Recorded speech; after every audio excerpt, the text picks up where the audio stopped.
नेपालको राजनीति अहिले एउटा निकै नै रोचक मोडमा आइपुगेको छ। एकातिर चुनावको कुरा चल्दैछ, अर्कोतिर विघटित संसदलाई फेरि ब्युताउनुपर्छ भन्ने आवाज पनि उस्तै जोडतोडले उठिरहेको छ।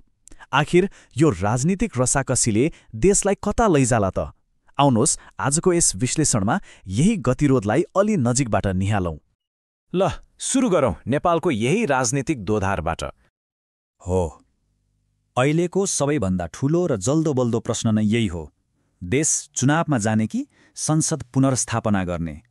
यही एउटा प्रश्नमा पुरै देशको राजनीति अडिएको छ।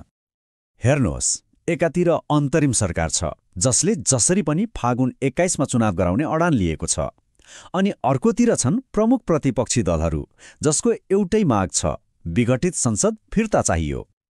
ठिक छ, पहिले सरकारको पक्ष सुनौ न त। आखिर किन सरकारलाई चुनाव नै एकमात्र समाधान हो जस्तो लागिरहेको छ? सरकारको तर्क एकदमै सिधा छ। उनीहरूका अनुसार देशलाई एउटा फ्रेश स्टार्ट चाहिएको छ। यो चुनावले नयाँ र इमान्दार जनप्रतिनिधि ल्याउनेछ, भ्रष्टाचार अन्त्य गर्नेछ र हालैका युवा आन्दोलनले उठाएका मागहरूलाई पनि सम्बोधन गर्नेछ। उनीहरूका लागि यो चुनाव केवल एउटा नियमित प्रक्रिया होइन, राजनीतिको फोहर सफा गर्ने महाअभियान हो। र यो महाअभियानको भावनालाई राष्ट्रपति रामचन्द्र पौडेलको यो भनाइले झनै प्रष्ट पार्छ। उहाँले जाजो अभियन्ताहरूलाई भेट्दा भन्नुभयो कि यो चुनाव राष्ट्रको काँचुली फेर्ने एउटा ऐतिहासिक अवसर हो।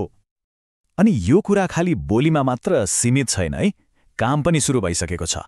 निर्वाचन आयोगले त फागुन 21 को मितिलाई लक्ष्य बनाएर राजनीतिक दलहरूसँग छलफल नै सुरु गरिसकेको छ। अब पालो विपक्षको। उनीहरूको माग के हो त? संसद पुनर्स्थापना। आउनुहोस् उनीहरूको तर्कलाई पनि बुझौं। विपक्ष, खास गरी नेकपा एमालेको तर्क के छ भने, पहिलो कुरा त संसद विघटनै असंवैधानिक थियो। त्यसमाथि सरकारले नै यस्तो त्रासको वातावरण बनाएको छ जहाँ निष्पक्ष चुनाव हुन असम्भव छ। उनीहरूको आरोप छ कि सरकारले नेताहरूलाई तर्साउने, धम्काउने र राहदानी जफत गरेर हिन्डुलमा समेत रोक लगाउने काम गरिरहेको छ।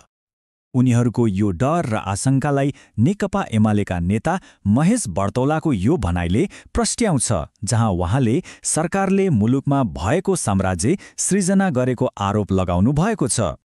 त्यसैले उनीहरूको लागि यो कुनै राजनीतिक दाउपेच मात्र होइन, यो त संविधान र गणतन्त्रलाई नै बचाउने लडाईँ हो। र उनीहरूका अनुसार यसको एउटै मात्र सजिलो बाटो छ, संसद पुनर्स्थापना। तर यो कथा सरकार र विपक्षको मात्रै होइन, मैदानमा एउटा तेस्रो तर एकदमै शक्तिशाली खेलाडी पनि छ। त्यो हो जनताको आवाज। हो, हामी कुरा गर्दैछौँ जाजी आन्दोलनको। सडकमा उत्रिएका ती युवाहरूको आवाज जो भ्रष्टाचार, कुशासन र पुरानो राजनीतिक शैली देखेर वाक्क भइसकेका छन् र अब वास्तविक परिवर्तन चाहन्छन्।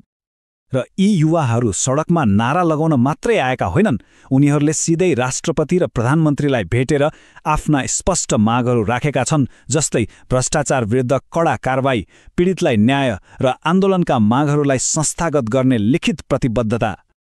अब यहाँ कथाले अर्को मोड लिन्छ।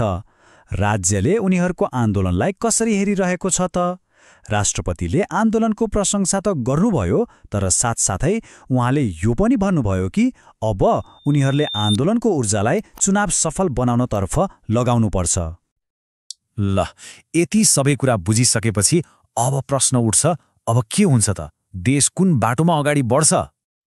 अहिलेको अवस्था हेर्दा सबैजना आआफ्नो अडानमा छन्। सरकार चुनाव गराएरै छाड्ने पक्षमा छ, विपक्ष संसद नफर्की मान्नेवाला छैन, र जाजी आन्दोलनले भनिरहेको छ, पहिला हाम्रो माग पूरा गर, त्यसपछि मात्र अरू कुरा।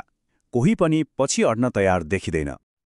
अब सबैभन्दा ठूलो प्रश्न यही हो, यो राजनीतिक रस्साकसीले नेपालको भविष्यलाई कतातिर लैजाला? के दलहरू बीच कुनै सहमति होला वा देश अझै गहिरो सङ्कटमा फस्ने छ? नेपालको लोकतन्त्रको भविष्य अब यही गतिरोधको नतिजामा निर्भर छ। तपाईलाई के लाग्छ? कमेन्टमा आफ्नो विचार लेख्नुहोस् है।